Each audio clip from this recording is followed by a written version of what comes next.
Hello नमस्ते good morning साथीहरूलाई के छ अनि आराम हुनुहुन्छ।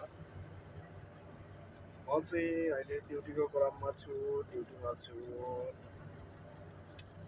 साउदीको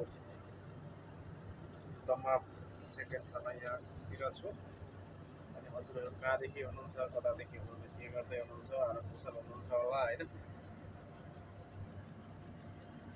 अनि हजुरहरूलाई स्वागत छ मेरो युट्युब च्यानलमा। लाइक सब्सक्राइब गर्न नभुल्नु होला, कमेन्ट गरिदिनु होला है त। के छ अनि आराम कुशल हुनुहुन्छ? ए ड्युटीको क्रममा छु म चाहिँ, ड्युटीमा है। ड्युटीमा भए पनि सानो एउटा भिडियो क्लिप बनाउँदैछु। हजुरहरूले माया गरिदिनु होला, साथ दिनु होला, सपोर्ट गरिदिनु होला। लाइक कमेन्ट सब्सक्राइब गर्न नभुल्नु होला। हस् okay, good by, have a good day.